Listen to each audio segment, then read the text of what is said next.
Hey, you guys. Hey. My name is Sara, and I'm a grateful recovering addict. Hi. Man, I'm super grateful to be here, dude. I'm super stoked to be here. Like, coming into these facilities, coming into treatment centers, coming into like hospitals and institutions is a major fucking passion of mine, man, because like this is where I heard the message. You know what I mean? Like this is where like the therapeutic value of one addict helping another without parallel. Like that's where like that seed was planted in me, man, before I understood what without parallel even meant, right? Like one addict helping another, like is without like it's without parallel. It means that like it's unmatched. Like there's nothing else like it.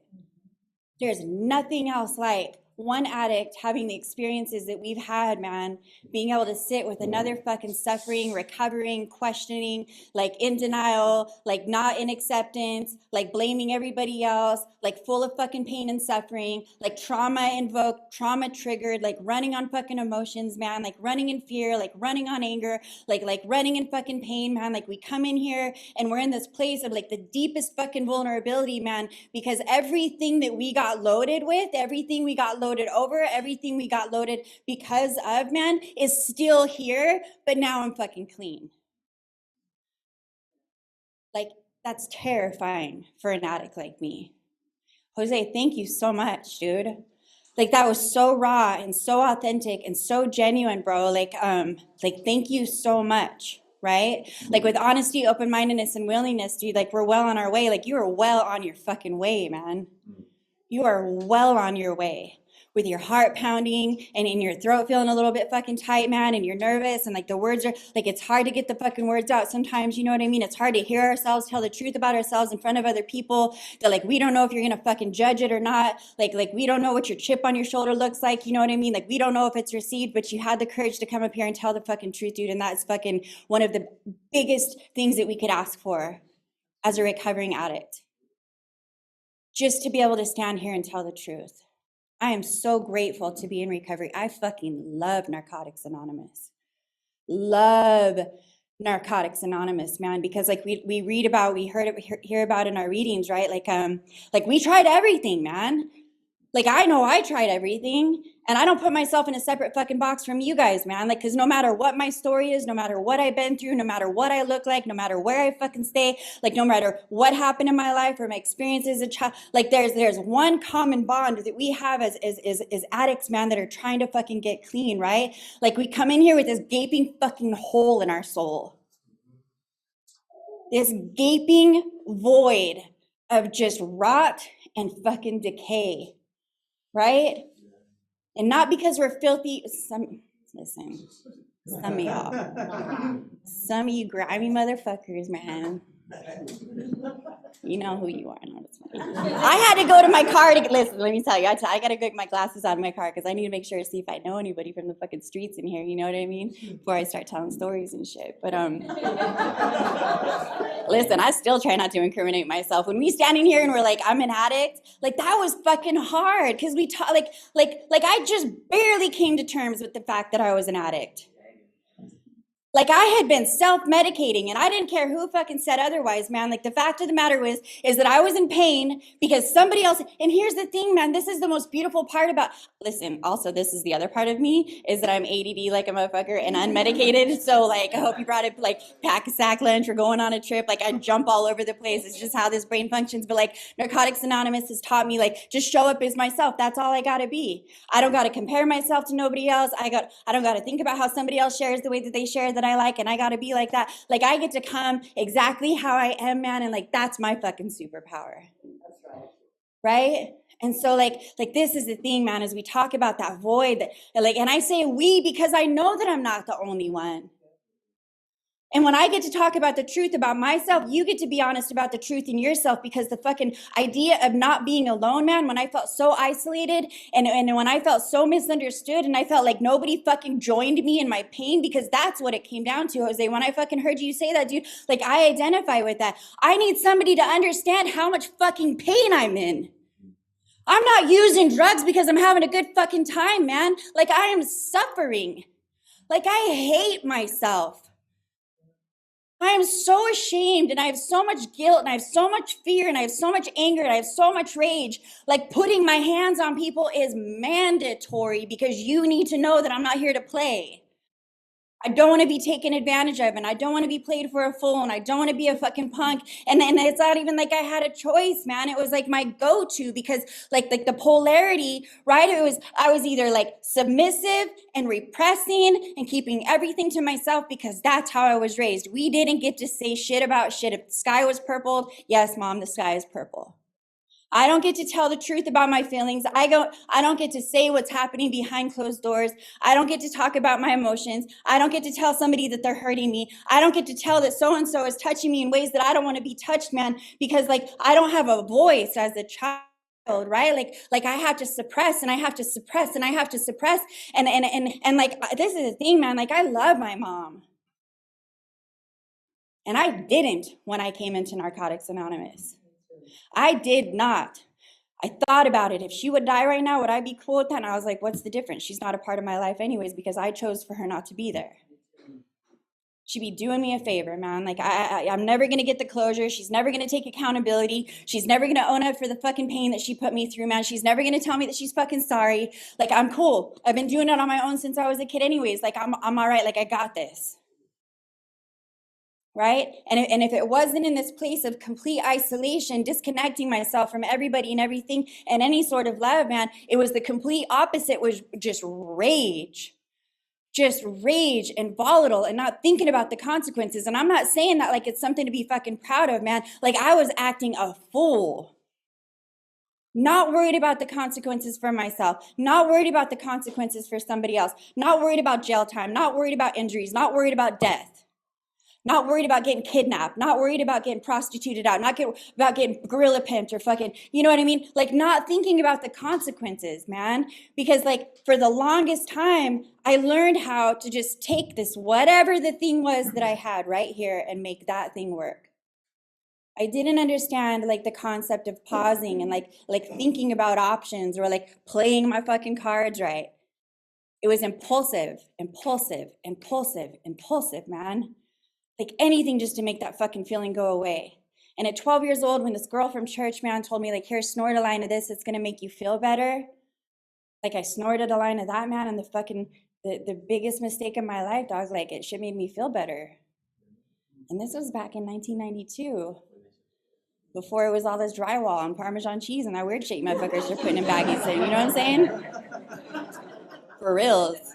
Sucking the yellow off a lemon head and fucking popping that white. You know what I mean? Doing some shady shit. Barbecue sauce, you grab me, motherfucker. I swear to God, man. One time I know it was barbecue sauce too. I knew it was fucking barbecue sauce, dude. And I'm looking at it and I'm like, oh, I know this is fucking barbecue. It's all slimy and drippy and wet and fucking just liquid in the fucking cellophane. You know what I mean? You better believe I fucking slammed that. You know what I'm saying? You bet just in case I'm wrong. Just in case I'm not right, just in case there's just a chance of one more. Just the chance of one more, not even a guaranteed. I knew, it was barbecue sauce. You know what I'm saying? Just the chance of one more. The compromising situations that I put myself in, the degrading, humiliating, dangerous, just shameful, disgusting, despair fucking decisions, man, that I made in the hopes of one more. Like not even a guarantee that there was gonna be one more, but just a possibility that like maybe he has one more and maybe I could get some of that. And maybe it's not even the dope that we're talking about. Because like what I get to learn about when I do some work around here, man, when I get into the steps and like Narcotics Anonymous, right? Like it's a fellowship where we come together as recovering addicts, helping each other, man. But like there's a process that we dive into in here, and you started touching on it. This process of honesty, open-mindedness, and humility, man, is paramount to my success. It's paramount to my peace. It's essential for my fucking recovery and well-being. Because without it, I'm stuck with all of the pain, and I'm stuck with all of the feelings and all of the entitlement and all of the victimhood, right? There's like this thing, man, that's called like the triangle of drama, right? And at some point in our life, we're stuck in this loop. Okay. And it starts when we're a child. It starts as this little baby, man, like where we have no concept. We have this really cool IP called the triangle of self-obsession. And it starts when we don't understand, man, that there's anything outside of us. It starts when we don't know that there's somebody else on the other side of that phone that mom's fucking flipping out on, right? It starts like when I'm holding my baby and my son is in my arms, man, and I'm so mad because this motherfucker hasn't come home like in 4 or 5 days. And I know he's out there messing around, man. And I know he's not the one, but like, I don't want to be alone. You know what I mean? Like, I know I'm getting abused, but like, I don't want to be alone, man. And like I'm stranded and I'm helpless because I put myself in a situation where like I don't have my own means, right? Like I'm depending on somebody else, and I've got this baby in my arms, man, and I'm screaming on the phone and I'm screaming on the phone and I'm cussing and spit's flying out of my mouth, man, and I'm so fucking mad and I feel so alone and so isolated. And I like look down at my child, man, and he's just fucking terrified. Just terrified. He has no idea what a phone is. He has no idea that I'm mad at anything else. He thinks that this is directed at him. We don't understand the things that are going on as children. We don't understand the trauma and the abuse and the chaos, man. And I'm not trying to trigger anybody. You know what I mean? Like this is the stuff that I'm able to talk about today because I've done some work and I come into some acceptance about what my journey looks like and why. About the gifts that every single experience that I've had in my life hold as a recovering addict, because I have the ability to take everything, all the darkness, all the scary parts, all the shameful parts, all the parts that were neglected and abandoned, like all of those parts, man, and I get to encompass and embrace and embody all of the parts of me.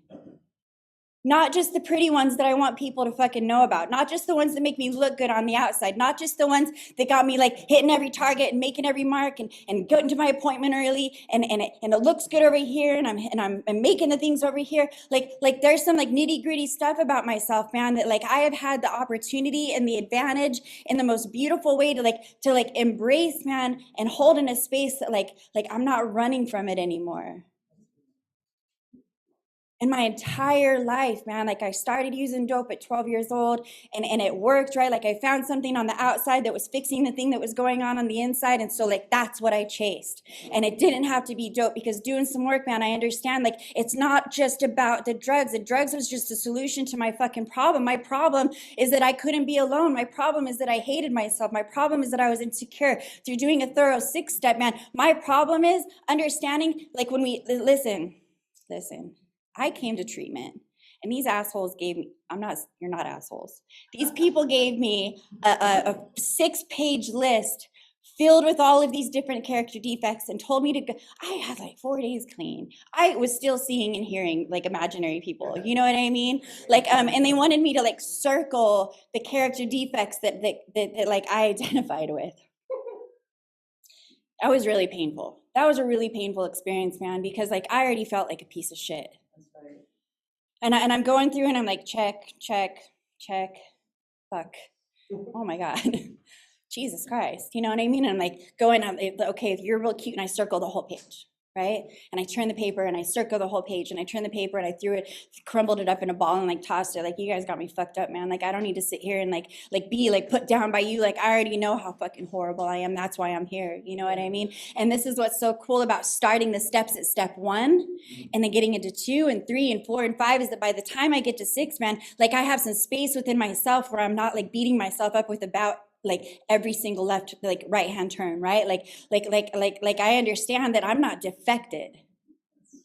I understand that these character defects that they talk about, man, it's such a bigger, and this is what's so beautiful. We have a book called It Works How and Why, and I meant to bring my books today and I forgot, but like in the very beginning of the book, it says that like, this isn't basic, and I'm paraphrasing, but it basically says like, this isn't like a word for word thing for everybody of like exactly how it is. Like, this is open to your interpretation of like how it works for you. Like, that means that you get to get into the literature and understand and decide like, how does this apply to me? What does this look like for me? How can I connect with this? And what does it mean? What kind of guidance system in a positive way can I use this? Other people's experience, hard-won experience, right?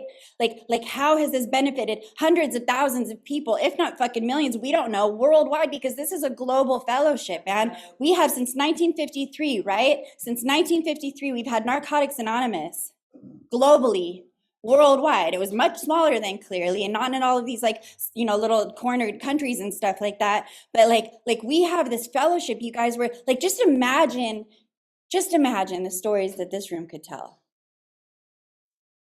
Think about your story just for a second. Like all of the things, all of the ways, all of the experiences, all of the joys, all of the achievements, all of the losses, all of the feelings, all like, right, like the massive fucking story that you have, just you, right? This beautiful exploration of a journey, right? And everybody has one of those. And we're talking that this is like a worldwide fellowship, man, where there are people coming like with their truths and with their experiences and with their pains, and like that they found something that fucking works, man. Like we found something that saves our lives. Like all I was looking for was relief.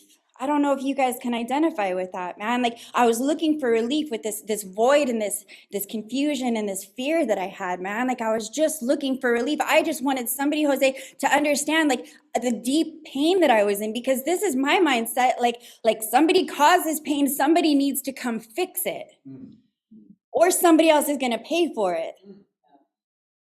I had this, I started telling you a long time ago about this whole triangle thing, right? Like I had this victim mentality. I'm getting better. I know how to come back around. I know. It's fucking, we do recover, right? More will be revealed. If I don't finish the story, hit me up outside and I'll tell you the rest of it later. Keep you on your toes, you know what I'm saying? But like there's this thing, man, is there's like, and it usually stems from like experiences that we had as a child, right? And so there's like the bully, okay? And there's the rescuer and there's the victim. And so a lot of times throughout our life, like we will jump from those three different positions of being the bully. And it doesn't, sometimes it's like standing up for what we believe in, protecting the one that can't protect themselves, right? This really aggressive, overly assertive, like the bully, right? Like maybe it's picking on people. Maybe it's like being able to push people's buttons or wanting to emotionally puppeteer other people because it puts you on some fucking power trip, right? Like, and then there's like the victim, man, of like I'm always getting my feelings hurt. Like, why does this always happen to me? Like how come I ever can't catch a break, right? And then there's like the what was the other one that I said? Oh, you guys are so good. The rescuer, right? Like I need to help somebody. Like I need to fix somebody. Like I need to be there for somebody, and I need to save the fucking day, man, and show somebody how loved they are, right? And so like a lot of times, man, we'll get stuck in this triangle, right? And just the triangle of self-obsessed. It's all about me. It's all about me. It's all about me. It's all about me. It's all about me. It's all about me. It's self-serving. It's self-obsessed, and we do it in so many other things than drugs. We do it in shopping. We do it in relationships. We do it in, and it doesn't even have to be a romantic relationship, right? It can just be with other people. Like we do it in social media. We do it with being intimate. There's so much self-harm, isolation, geographical relocation. Some people get into exercise. Some people get into food. Like there's a million different ways, man, that we can use. So if I come into Narcotics Anonymous and I think my only problem is drugs and alcohol, and the reason why we say alcohol, period, is because it's not like alcohol, well, maybe. If it wasn't my thing, maybe it's not going to be a problem. Because I was a hardcore fucking heroin addict, slamming meth, like that was my bit. But I'll tell you what, like if I had a couple bottles of wine, man, and that was all that I had, like that was what I used the shit out of that till I was sick and like having to stay well on alcohol too, right? Like I don't play with that, man. I don't play because like I know that I did a thorough first step. And this is the importance of the steps. We come into these treatment facilities, man, and like, let me tell you, like my bitter end was real fucking bitter, dude. Like really fucking bitter. Like my bitter end, man, was like I had tried everything. I had tried to find relief in every avenue. Mama, like I fucking tried it all. I never found the relief that I was looking for. Like, if anything, man, like that hole just got deeper and darker and lonelier, and I lost my voice, and I had self-abandoned me. Forget all the people that I felt abandoned by. Like, I had abandoned myself, man. Like, I didn't know how to stand in my truth or advocate for myself or problem solve, man, or make a choice that was in my best interest or create boundaries or say no when I meant no. right? Like I was a people pleaser and I was codependent, man. And like at the end of the road, like I just wanted to be fucking wanted. Like at the end of the road, man, like I had abandoned my son, like my world, right? And there's not enough time to even, my life has been so insane. Like it's like anybody else's, right? But like the bottom line, man, is I tried it all in domestic violent relationships and abusive relationships and narcissistic relationships and like disconnecting from my family and like I have this baby, man, and he's my whole entire world and I love him so fucking much. But like the reality is I cannot show up for him because I can't show up for myself because I'm still trying to seek validation and acceptance and approval in other people and other things. And so he always fucking comes second. But I'll tell myself that that's not the truth because of how much I love him, right?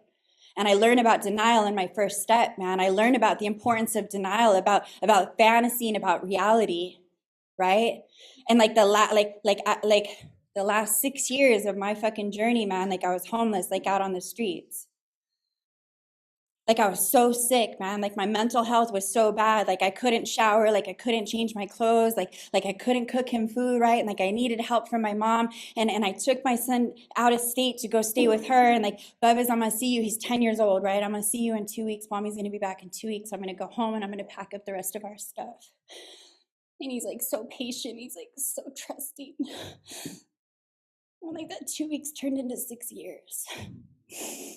And like that wasn't my intention. And there's a whole bunch of things that happened that contributed to that, right? In the very beginning, like my mom like immediately was on some bullshit. You know what I mean? Like she had her plans to terminate my parental rights, and I had no idea that was her motive. And like the reality is, and it's so wild, is that like I can see my higher power in all of it. Like I didn't see it then, man. Like I wondered, like if you just knew how much pain I was in, like you wouldn't be treating me like this, man. Like if you guys understood like what I had been through, like you'd cut me some fucking slack. Like I'm not a bad person with a bad heart, man. I just made a lot of fucking bad choices and I don't know what to do to make it right. I just don't know what to do. And I don't want to tell anybody that I don't know what to do because like I don't know how to be vulnerable and I don't know how to be honest. I'm not being truthful about my addiction, man. And like the thing is that like my higher power like separated me from my son because like I needed to go on this journey where he couldn't fucking be there because I was on my way to surrender and I had no idea. Because I still thought that I was going to be able to think of a solution. I still thought with this disease thinking that I learned about, my disease is centered in my thinking. I still thought I was going to be able to think myself into a solution, man. Like my solution was I'm going to get some good shit because I was a dumpster diver. You feel me? Like there was like, I'm going to get some good shit, man. Like, you know, you could take the fucking trash bag and you like cut the corner out, not like we had scissors, but you like tear a fucking corner off and you shake the change out and maybe a ring would come out or something like that. And I, you know, if I got a fucking half stale box of fucking Oreos or like somebody else's Gatorade, you know what I mean? Like that was a come up for me because like that's how I ate. Like I used my own spit to slam, you know what I mean? Like staying hydrated was a luxury that like I didn't wrap my head around. Like that was like I didn't think about taking care of myself, man. Like I didn't think about like nutrition. I didn't think about like none of, thank you so much, mamas. Like I didn't think about I wasn't thinking. I was doing. And I learned about in my first step, man, like the thing that separates us from other people that might be able to drink on the fucking weekends or might be able to whatever, right? Like, and it's more common than people realize, man. People have this issue all over. Every single fucking, I would probably say 8 out of 10, 9 out of 10 human beings have this issue. 9.5 out of, I really, honestly. But we have something that helps us like sort it out and really start to understand it, right? Because I got this mind that will obsess on things. Obsess. I will start thinking about one thing, man, and I saw you start to do it when you're here. Like I feel energy, man. Like I tap into energy real deep. It's real easy for me to see somebody real crystal clear, like ASAP. Like because of how many fucking roads I've journeyed and how many people I've been, man. How many characters I've created when we talked about that 6th step, right? Like how many characters I created as a defense just to survive. how many masks I created just to survive. Like those characters that I created became defective in my journey. It's not that I'm defected, I'm perfect and whole, exactly how my higher power intended me to be, man. But like the character that I created was defective and it was causing harm in my life and other people's lives. That's what I learned about in the 6th step. And what I also learned at the root of my 6th step, man, the root of all of that defective character is a lack of self-worth. Feeling like I'm not enough. Like I'm not deserving. And then you put 26 years of active addiction on top of this very deep rooted lack of self-worth. It started as a child, man. Like I ended up like the tiniest little grain of sand. Just like a sliver of grass. A flame was left in me. Like when the fun had stopped, man, and like there wasn't enough dope to fucking keep me like high. You know what I mean? Like I didn't feel good anymore. Like it didn't feel good. Like I'm nodding out for like 6-8 hours, man. Like waking up with like a crink in my neck, man, that didn't go away for weeks, right? And like the first thing that I think about when I come to, man, is my son. Like there's not enough dope to make the thought of how much I miss him go away. What does he look like?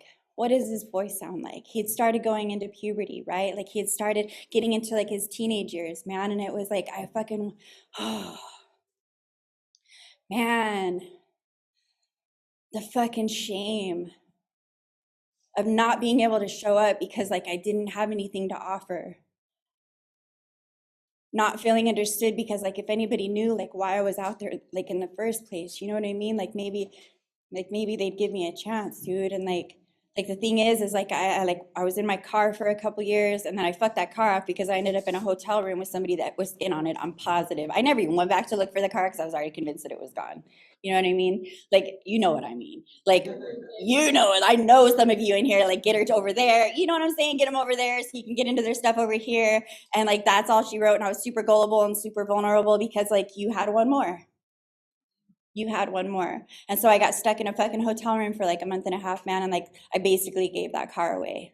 You know what I mean? And then I was like wandering the streets for another couple years, man. Like I didn't have a spot. Like I didn't have a little nook. Like I didn't have my little hangout. Like I didn't have my, you know what I mean? Cause like, I just didn't ever feel safe, like staying in one sit. I would just wander. And I had a cat and I had all this luggage and my cat was so dope. And like he was like a dog. Like I'd be on my bike, man, and he'd be running up alongside me. You know what I mean? And like, he was so fucking cool.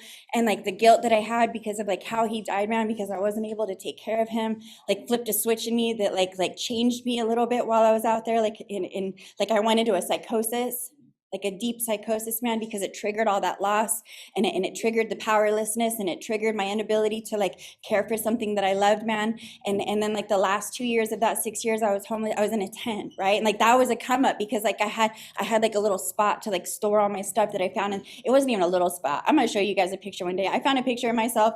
Do you guys remember Hunger Games that they had out there? Like that was where I was at, right? So like there was they did like LA Times did a thing out there and there's like me like all 80 pounds like crouched over, man, and like this like mountain of stuff, you know what I mean? Because I had big plans. Like I was gonna build, I was gonna have like I had like my building materials over here and I had like my clothes collection over here and like most of them were like mildewy and like gross because it rained, you know what I mean? But I wasn't ready to let go of them because like I have detachment issues.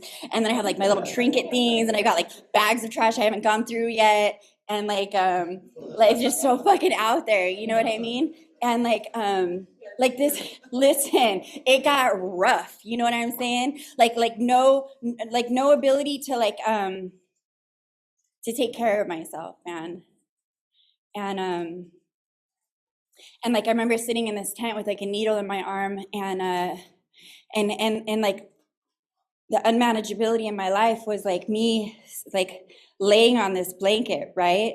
And like if anybody's ever been sick off dope, like you know what happens to your body, right? And like I'm so sick and tired of going to the clinic and I'm so sick and tired of trying to stay well and I'm just like so sick of this life and like I just don't want to live anymore. Like I'm so tired of being alive, you know what I mean? And like I've tried, man, and like my disease is not going to let me fucking die because like I tried. Like my disease wants me alive and suffering.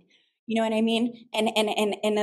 Like my level of unmanageability, man, is like me like rolling over on this blanket, using the bathroom, using the blanket to wipe myself, folding the blanket over, rolling back over, and like just laying there wishing that I would die. And I remember saying this prayer, man, of God, like, please protect me from my own free will. Like I cannot make a choice to save my life, like literally.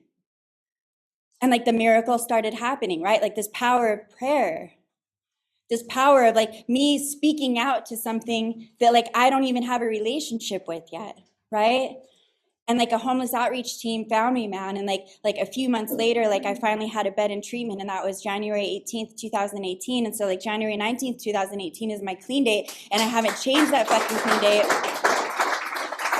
Because like my rock bottom, man, like let me tell you about that rock bottom is that like I am convinced that not one more is going to make anything better for me.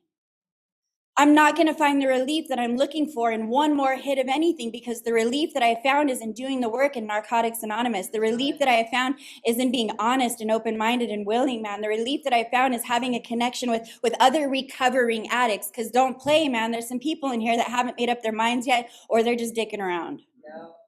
Or they're here to act as predators and like play on the person that's real vulnerable and like needy, right? Like there's people that are like dodging the judge, or it's what mom wants them to do, or whatever it is. And I'm not even saying that I'm not saying that against you, because everybody has their own part and their own place in their journey. And what a first, second, and third step has allowed me in my life is not to run somebody else's program for them. Like I thoroughly trust in God's will.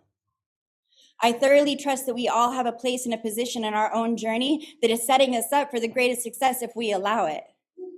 If we allow it. Because the only thing at this point today that can get in my way is me. That's right. When I heard that like due to an inability to accept personal responsibility, I was actually creating my own problems. Like when I tell you that like the explosion that went off. Like, oh my God. It was the same thing when they told me like if you don't pick up, you don't get loaded. And I was like, whoa. Oh my God. Holy shit. You know what I mean? Like, whoa, never crossed my mind not to pick up. Never crossed my mind not to have something to get. You know what I'm saying? Like, that's blasphemy. Like, how else am I supposed to feel better? If I don't hang out with the people that are getting loaded, I have a better chance of not getting loaded. Like, oh my God. Literally blew my mind. I'm not even being fun. Like, it blew my fancy. I was like, Jesus Christ, you guys are geniuses. God, you know what I mean? No wonder I couldn't fucking stay clean before. I didn't have this valuable information, you know? Valuable information, man. So important. And I get into listen. So I'm in treatment, right? Got the hood on, not ready to wake up at whatever time in the morning you want me to wake up. I don't care about your med roll. I don't care about your med. I don't I don't want to do this. I'm super defiant. I just don't want to deal with people, man. I don't want to be indoors. Like I don't want to be homeless, but being under a roof is so fucking uncomfortable because I've been homeless for 6 years. Sitting in my own skin was so uncomfortable, man, because like the thoughts that were just this obsession in my mind, the things that I would obsess on and obsess on and obsess on and obsess on. And generally we have the compulsion to match the obsession, right? And the compulsion is the seeking and the finding of ways to get more, man. It's this energy that generates. Do you guys ever sit into a thought so much, man? And then all of a sudden, like this feeling starts to generate, this energy starts to generate, right? And I can feel it in my chest and I can feel it in my stomach. And maybe it's a little woozy feeling, man. And maybe like I'm getting fucking pissed off. And I swear to God, next time I see her, I'm going to make sure that I say this, that, and the other thing. You know what I mean? Or like, why didn't I do this? Or like, if they would have just do this and like, if they would only, and I'll just obsess and obsess and obsess and obsess or the pain that I've been through, or the loss that I've experienced, man, or like the heartache that I've suffered through, right? Like that feeling will just, that thought will turn into like this feeling, and this emotion is happening, man. And like, I need to get rid of this feeling now. And like, that's when we go pick up. But like, I'm not picking up. So like, what do I do with that stuff? What do I do, man? Like, what do I do? Sit in a chair? Like that's what, you know what I mean? Like I had a really hard time in treatment, man. And then you guys came into the facility and I started hearing messages that made sense. Like I started connecting. Like I didn't know we got clean. I didn't know but I'm going to tell you this much. I didn't quite believe, 100%, because we look for the differences, right? Like I didn't quite believe that they were actually like dope fiends, like I was a dope fiend, for multiple reasons. You know what I mean? Like they came in like beautiful and like their hair was did, and like their jewelry was on, like they drove their own car to the meeting, like they had their teeth, you know what I mean? And I was like, there's no way that those are dope fiends. There's no way. There's no fucking way. Cause like I didn't have teeth. I had like 4 teeth on the front. I had 2 teeth in the front. I had 2 teeth on the side. They're like little donkey teeth. They're like stuck out like this because there wasn't anything else to hold them back. You know what I'm saying? Like full on, and it was like this thing, man, where like I would start smiling and I would start engaging in a conversation, and I would get so like self-conscious, man, and like it would rob me of my joy immediately, and I would just put my hand over my mouth and I would stop smiling because like I didn't want you to judge me. Like my teeth had fallen out, man. The first time I went to a dentist, I had 11 extractions. 11 extractions. I didn't know we got to get dentures. I didn't know about Dentica. I didn't know that there was ways to restore different parts of my life that I had lost, man. But it was through like connecting with other recovering addicts that I got to see that like we do recover in so many ways, like so many different parts of our life can be restored. And like there was this chance, right, that like maybe I wasn't going to get to see my son. Like he was almost 16 at this time, and like there was a really good chance, man, that like in that last 2 years of that 6 years we had 0 contact. I had no idea where he even was. My best bet is that he was with his dad, who we had a permanent restraining order on. Right? Like I didn't know where my child was. And there was a really good chance, man, that like he wasn't going to welcome me back. And I had to make a decision that like I was going to do this for me no matter what. Because I was tired of living that way. I was tired of sitting in this self-despair, man. I was tired of not being connected to somebody else that understood me. Like I was tired of feeling alone, and I was tired of suffering and failing. I was just so tired of it. I was 38 years old when I got clean, man. And like I wanted a new way to live. And you guys said, man, that like the message is hope and the promise is freedom. And when you use that word promise, like I'm listening, man, freedom sounds real fucking good because I've been held hostage by myself my entire life. Like I want to feel free. I got to explore, what does freedom look like to me? What does that mean to me? What things do I need to be free from? What things are holding me captive? What parts of my past, man, have got me so wrapped up and clenched up that I just can't live life on life terms with any sort of acceptance? I get to look at what are my reservations. I get to look at like my feelings honestly. But the best part is, man, is that I get to look at myself as a human being that just didn't fucking know better. And if I look at myself today with the knowledge that I have, if I look at myself when I was 15 or 20 or 25 or 30 or 35 or 40, with the knowledge that I have today, man, I'm selling myself short because like I didn't have that knowledge then. It's a totally different experience today. And in the acceptance of my addiction, I also get to learn acceptance of myself, man, and like know that I'm not all the way good and I'm not all the way bad. Like I'm just this human being here in soul school doing the best that I can, trying to learn the things that I need to learn so I can find my way, so I can like create this life that I want to live. Like I had to make a decision, man, that my recovery was for me, that it wasn't pending, like my hope was my son, right? But it wasn't pending on his acceptance or validation or like welcoming of me. It was because I didn't want to suffer anymore. And I got into the work.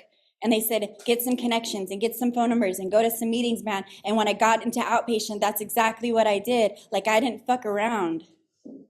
I didn't go back to go check out the homies. I didn't want to show people how good I was doing, man. I wanted to be left alone. And I was like hyper focused on my recovery, man. I was hyper focused on going to meetings. I wanted to find a little job. Like I needed to learn how to follow rules, right? Like I needed to learn how to like deal with these big feelings without self-destructing. I had to find new things that felt good. I tapped into like exercise or like music or you know what I mean? Like I had to bring other things into my life, man, that filled that void that drugs had stuffed for so long. Like I got to know myself. And I get to get into the second step. And the second step is really simple because a lot of us come in here with issues with the word God, right? A lot of us come in here with religious trauma or like like at home, like the insides didn't match the outsides. And like the shit that they were like putting on us like didn't feel as good as they made it sound like it was going to feel on Sunday. You know what I mean? And so like the thing is that the beautiful part about like any anonymous program, right, is like we get to choose and we get to discover. And if anybody's telling you that like the higher power that you've chose isn't the right one because it doesn't match like the religious box that they choose to stay in, like that's not Narcotics Anonymous. Like we have the ability to choose. All we suggest is that it's greater than you and it's loving and caring. And that's the relationship that I have with my higher power today. It's phenomenal. And it doesn't look like anybody else needs it to look like. I don't know what its face like looks like, right? Like the word God, to be honest with you, seems really small for how big my higher power is. The recovery that I've had, man, from the feelings of despair, like the restoration that I've had in my life, right? Like the restoration of the relationship with my son, the restoration of some of my sanity. I don't ever want to be all the way sane because I'm a hoot, you know what I'm saying? But like my ability to help other people, man, and connect with other people, because like there's things that I've been through that, like, thank God that I've been through them. You know what I mean? Because you and I can sit down together, Mom, and I can be like, I know where that feels like. I know where that feels like. On a cellular level, I get to understand another human being, man. And for somebody who felt so isolated and alone my entire fucking life, like anybody else, like it's the greatest gift that we could ever give each other. My intentions are pure, man, and like my motive is good today. You know what I mean? I know where I stand. Like this last year, man, was tough. This last year was super tough. And what I also know that it is an opportunity, because this is what happens in recovery, man, is we revisit these parts on our path, right?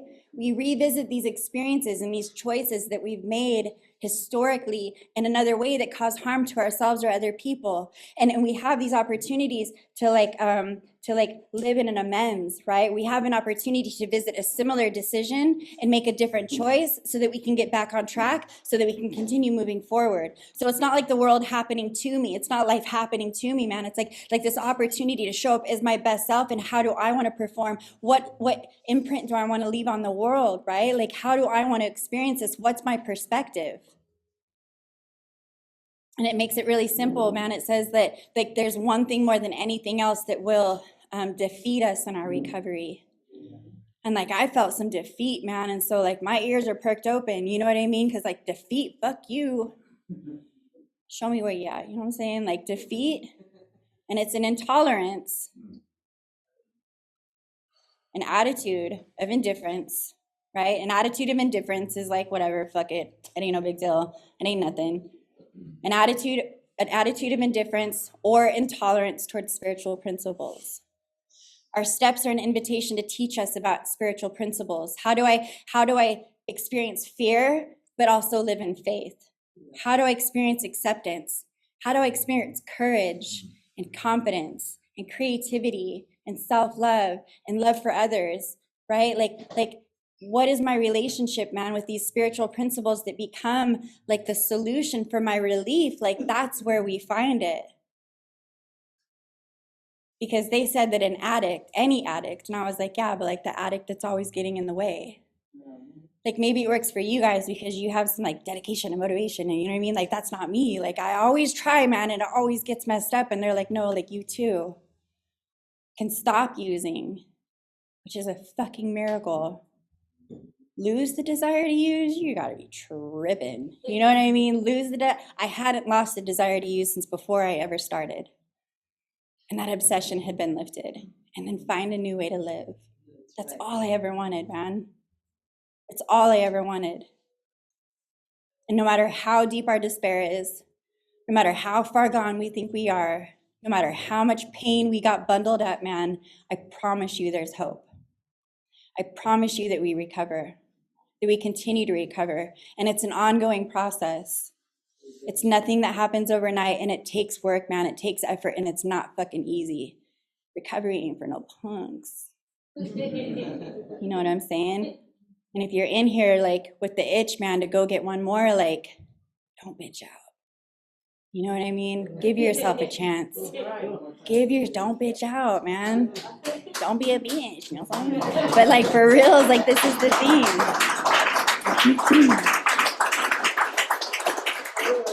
Because we're not gonna get a whole lot more chances.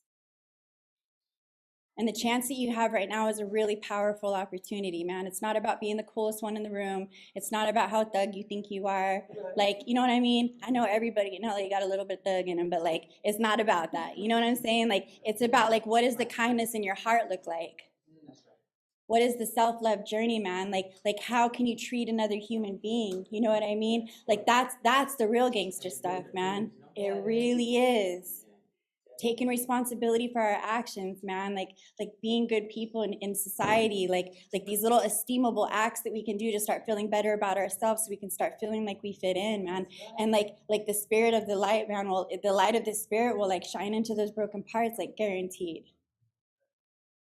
Like this last year, man, like I didn't pick up through death and through loss, through all of these different experiences, being re-traumatized, traumas being triggered.